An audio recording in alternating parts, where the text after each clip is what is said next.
안녕하세요. 예. 민사고를 준비하시는 우리 전국의 수험생 여러분들 반갑습니다. 예. 이 시간은 민사고 실제로 냈던 면접 문항을 갖고 어떤 식으로 준비해야 되나. 우리 학부형이나 수험생들께서 그리고 어떤 관련된 사이트나 아니면 시민들의 유튜브 그런 데 민사고로 치면 관련된 것들이 한 100개 정도 나옵니다. 그런데 당연히 면접 문항이 있을 거라고 생각하는데 없더라고요. 많이 당황하셨을 겁니다.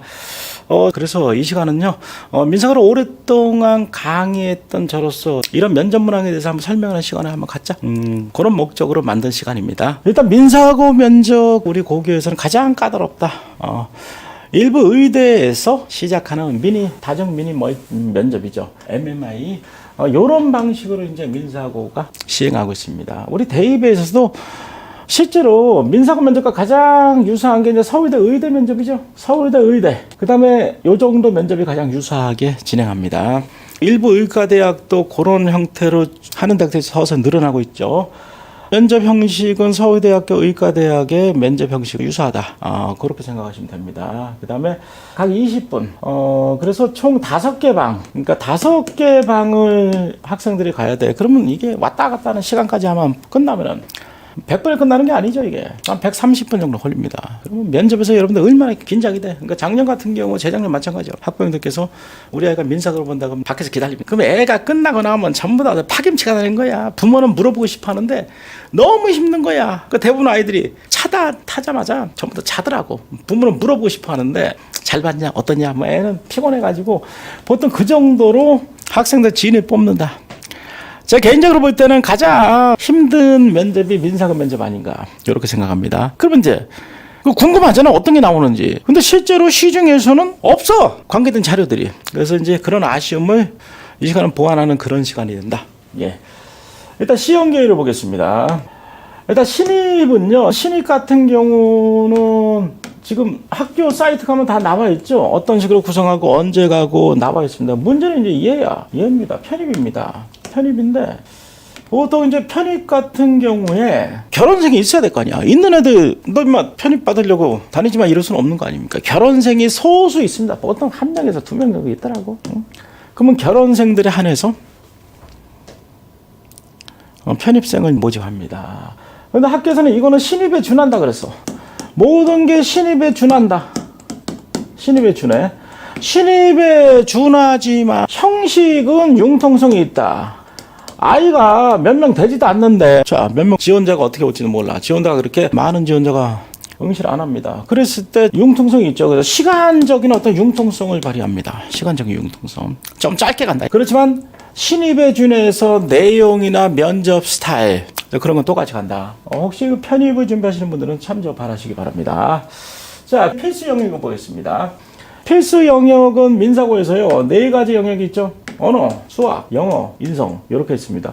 요새는 특히 이제 인성 부분이 좀 중요합니다. 사회적인 추세가 그렇죠. 사실 민사고 자체에서 면접을 100번씩 한다는 건 이 부분을 강조한다는 게 이미 암시가 되는 거죠. 특히 민사고 같은 경우는 대부분이 기숙사 생활을 합니다. 그럼 어떻게 가야 돼? 행복한 학교 생활이라고 나와 있잖아. 그 행복하게 해서 어떻게 가야 돼? 조화 있게 해야 될 거 아니야? 조화. 그러기 위해서 이 친구 인성이 중요하지. 인성 부분이 많이 강화됩니다. 하나하나 보겠습니다. 어떤 식으로 구성이 되는가? 예. 일단 언어 영역부터 보겠다. 언어 영역부터 보겠습니다. 언어 영역에는 과거가 틀리게 단순 문항이 축소가 된다. 그죠? 단순 문법 문항 뭐 이런 것들은 점점 축소되는 경향이 있고, 최근에는요 이렇게 시들이 하나 던져주면서 여기에 대해서 지문을 유추해서 해석하고 교수가 추가 질문하고 그런 식의 문제들이 나옵니다. 여기에 출제되는 시들에 대해서 생소한 시들이 많아요. 그럼 시를 보면서 어떤 교감을 하고 그 느낀 점을 갖다가 언어적인 어떤 능력, 지문 유추 능력 그런 걸 이제 본다. 만약에 가가지고 얘기를 못한다 그러면 보통 2분 정도 시간을 줍니다. 한번 읽어봐라. 그럼 힌트도 줘. 친절하게 힌트도 줍니다. 힌트 주고 야 이렇게 한번 해봐라. 그 애들 대부분 잘합니다. 그래서 민사고 자체에서는 요구에 대해서 변화한 것을 아주 만족을 한다. 그 다음에 두 번째 보겠습니다. 문제는 이게 이제 20분을 주는데 이것도 이제 방 하나 옮깁니다. 딱 옮기는 과정인데 또 이제 가서 대기하고 있으면 다른 애들만 하고 있잖아. 그럼 줄 서서 대기하고 있으면 긴장이 되는 거야. 5분, 10분이 또 소요가 돼. 긴장되고 다른 방으로 옮겨갑니다. 이제 수학방으로 갑니다. 그래서 이제 이런 식의 문제들이 나오죠. 그러니까 보통 교과서 내용들도 물어본다. 2차 방정식과 삼각비. 그 다음에 이거는 3학년 이제 중등 교육 과정에 나오는 내용들이죠, 이거는. 근데 원기둥과 부피 문제 이런 것들은 중등 과정에도 내오지만 선행학습을 했을 때 조금 빠르게 풀 수 있는 문제죠. 이건 이제 적분 갖고 풀면 된단 말이에요, 적분. 근데 적분은 우리가 선행학습을 해야지 알아. 그래서 이제 수학 같은 건 선행학습 했을 때 일부 문제들은 유리하게 풀 수 있는 문제도 나오더라. 그 다음에 어떤 수학적인 사고력을 물어보는 문제들. 13일의 금요일은 항상 존재하는 이유는 뭐냐? 뭐 이런 식의 문제. 그 다음에 과거에 나왔던 문제는 3월 4일, 5월 5일, 7월 7일은 항상 요일이 같다. 9월 9일은 같겠는가? 다르다. 왜 다르냐? 얘네는 왜 같냐? 그런 식의 문제들.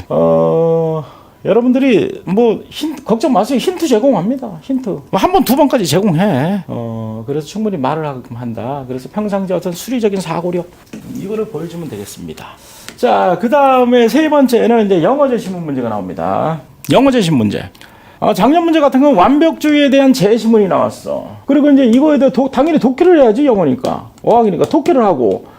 독해 내용에 대해서 추가로 질문 나와. 근데 독해를 한 자체가, 그러면 이제 이 자체가 전반적으로요, 시사적인 내용들을 독해 내용으로 많이 구성을 한다는 얘기야. 그 교수하고 이제 그 추가 질문으로 토론합니다. 그런 식의 문제가 구성된다. 그래서 이 완벽주의에 대한 긍정적인 영향이 뭐냐? 어떻게 우리 사이에 발현되면 좋은가? 그 완벽주의가 지나쳤을 때 어떻게 부작용이 나오는가? 뭐 그런 것들. 과거 경찰관 총격 문제 뭐 이런 것들. 아니면 영화에서 나오는 매트릭스라는 영화 갖고 어떤 나오는 지식들을 상용하는 그런 것들이 제시문에 나오면서 이거에 대해서 과연 미래 사회는 할 수가 있는가? 결국 영어 문제도요, 역시 제시문 자체가 영어로 나오지만 이게 독해가 된 다음에 독해한 내용을 갖고 어떤 사회적인 어떤 이슈화 시켜서 토론하는 그런 문제로 구성이 된다. 이렇게 보면 되겠습니다. 그 다음에 학교생활 보겠습니다. 지금 이쪽에서는요, 인성 문제 그래가지고 뭐가 나와서 행복한이 나왔다. 행복한 학교생활. 행복한 학교생활 하면 어떻게 해야 돼요? 민사고 같은 건 전부 다 집 나와서 어때요? 기숙사 생활하고 있단 말이에요. 부딪힐 수가 있어. 마찰할 수 있어. 그러면 이거 어떻게 하냐 이거. 특히 최근에는 인성 문제들이 좀 더 강화가 되죠. 예, 강화돼야지. 같이 이제 기숙사 생활하면서 매일 본단 말이야. 서로 간의 갈등 문제 해결할 수 있는 방안. 여러분, 요건요 이렇게 가세요. 항상 기출 문제 자체가 이렇게 나옵니다. 자, 우리가 민주주의라는 게, 자, 민주주의. 그러니까 이 자체가 이제 민주주의라는 것은 항상 우리가 집단 생활을 한다, 기숙사 생활을 한다. 이 자체도 뭐야? 사건 생활성 민주주의죠. 가장 좋은 게 뭐야? 민주주의 가장 좋은 건 만장일치가 가장 좋습니다. 만장일치. 만장일치가 가장 좋은데, 잠깐. 사실 만장일치 자체가 현 시제로 불가능하죠. 그러니까 우리는 만장일치를 가기 위한 과정이 뭡니까? 만장일치를 가기 위한 과정이 뭐야? 이게 토론과 설득이지. 토론과 설득이 전제를 가야죠. 그래서 서로 간에 양보와 타협을 해야 됩니다. 양보와 타협을 해야 된다, 서로 간에. 그렇죠? 이런 과정이 뭡니까? 이게 인성과 관계 있죠. 이런 식의 어떤 제시문들이 많이 나오고, 그 다음 이런 식의 문제들이 학생들한테 언급됩니다. 우리가 인성 문제 자체를 한다, 민사고 자체에서 학교 생활하면서 많은 사람과 모인다. 이거는 생활성 민주주의죠. 만장일치 자체가 불가능하지.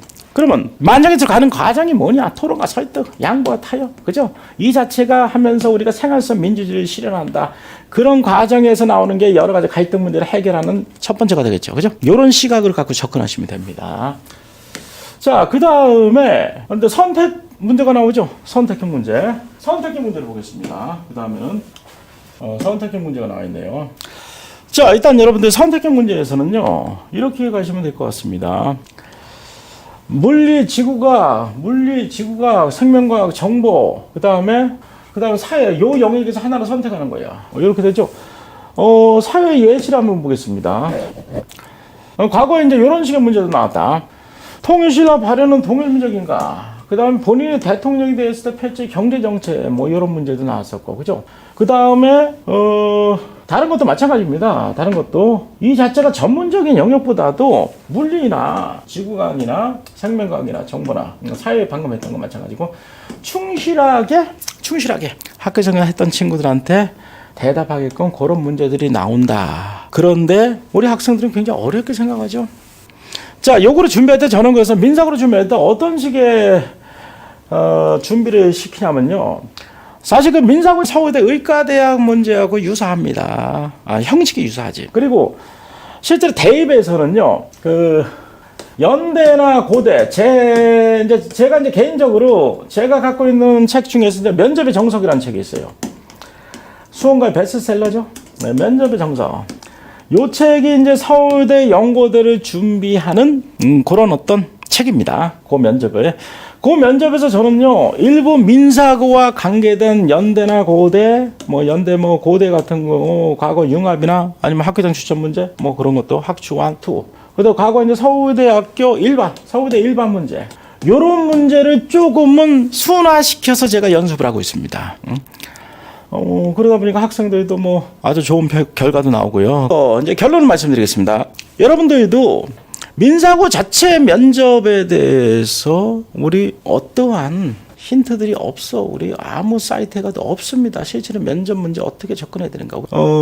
그러다 보니까는 저 같은 경우는 이거 안 되겠다. 그래서 어떻게 과거에 민사고하고 기존의 대학교 입시에서 유사한 유형들을 제가 변화를 시켜서 그렇게 이제 훈련을 시킵니다. 그러다 보니까 학생들이 좋아하더라고.